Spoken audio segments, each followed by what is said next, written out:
This video is for anyone who is overthinking constantly and is unable to take any action whatsoever for their life. Maybe you are taking some form of action, but then it just doesn't feel enough. And you are constantly bombarded by these thoughts of either assumptions or hatred or pity for yourself. I was never a philosopher of any kind. I kind of also I tried to take philosophy as a course in 2019 because my college offered free online courses, and I started this course known as Greek philosophy or something like that. And it had all those philosophers like Socrates, Plato, lots of different philosophers. And I tried to get through it, but maybe my pea-sized brain at that time, which is again a limiting belief, you never have a pea-sized brain, but that's what it felt like to me at that time, couldn't understand what all of these people were saying. Maybe it was not laid to me in a way that I could just grasp or understand immediately, or I just did not had any kind of life experiences that could propel me to understand those things. You know, those life experiences when you really want some form of guidance. I had lots of issues back then, but I was never looking at life in a way where I want to understand why life is like that. I was in those motions, if you will. So fast forward to 2026, I am now a film director. I am trying to make films. I have made one feature film, a few short films. I am a creative person. I have my own business also that I am running, very small. I have only 2 clients right now, which I am also trying to grow. And all these things are working here and there, and I am trying to understand myself.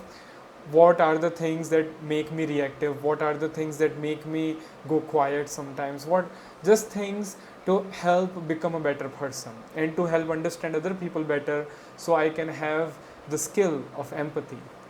And empathy is something I did not had. It is something I have developed in this past 1 year, and I have developed it like immensely. And all these things happened because I started questioning everything.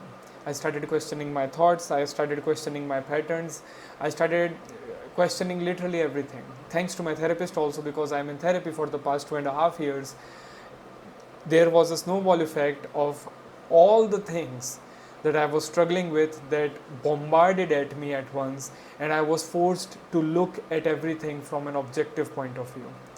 And coupled with that, I also started reading this, the Socrates Express. I was in the library one day, the State Central Library, and I was just browsing, looking at multiple different books and whatever, and then this book caught my eye.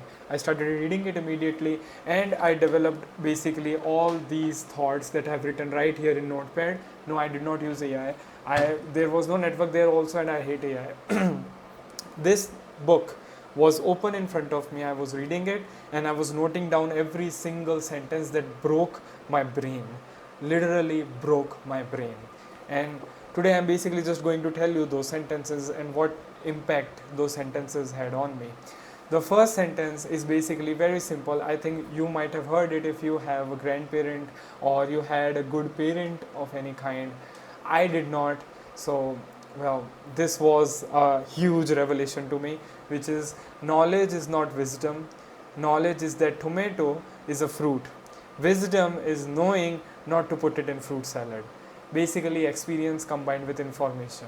Right now, we are living in information hoarding economy where everyone wants to just hoard information, and it kind of begins like a sick cycle where the more information you hoard, the less capable and less enough you feel. The more people you see doing better than you, the less you feel better about yourself. So this crazy amount of information that we were never actually meant to have, this crazy amount of information is just bombarded at us. And this is also another reason why I don't particularly like AI, because it's just combining all this information and making it easier for you to access it, instead of allowing you to use your own wisdom. This sentence and wisdom has become kind of like my core principle now, that I want to approach wisdom, I want to understand wisdom, I want to apply wisdom that I have learned through my life experiences and through the experiences that I'm living every single day. Wisdom is the thing that helps us find a compass that can help us go through any kind of territory. It doesn't matter if it's a forest, desert, or any kind. If it's business, relationship, we are just connected so much with ourselves that we just are able to go through things, you know. So yeah, the second was, it's basically a segment of the book, which is, well, Socrates would ask the writer, when you say good father, what do you really mean? Just before the sentence, the writer asked, what is it like to be a good father? What do you really mean? Only when you really, really know what you mean by a good father, only then you would become a good father. Until then, you couldn't possibly become one. You would be chasing a ghost. When I read this sentence, I immediately realized how many ghosts I'm changing. Everything I see on social media has become a ghost in my mind. It's kind of like a ghost where you constantly compare yourself to anyone to reach, but you never actually questioned whether it is something you do want, whether it is something that your soul wants. And the another one is, a genuine understanding of a particular virtue leads to a virtuous behavior. To know, truly know what it means to be a good father is to be one. So what does it mean to be a film director? A good film director is to be one. Try to be virtuous, try to find your virtue, try to find your own compass. That's what I'm trying to do. I'm not good at it, but I'm trying to do. And I believe my compass is understanding people, empathizing with people, and making people feel seen through my work, And the last one, solving a problem before you experience it is like trying to cook a meal before buying groceries. Yet so often we reach for the quickest solution or the most expedient pleasure. Anything to avoid sitting with our ignorance. Basically, if you're trying to solve a problem before you ever experience that problem, then you don't even have any kind of ingredients to actually solve that problem. This helped my overthinking brain immediately. And I realized so many of my thoughts are just shit because of this thing. These are just unnecessary problems that I have created without even experiencing those problems, And last one, a philosopher says to his opinions, you are my opinions. How did you get in here? You did not ask me, I did not examine you, yet I believe you. You are taking over my life, and I can't let that happen. This was the final blow to my overthinking, honestly. My overthinking is still here, but now I have literally all these tools to stop it.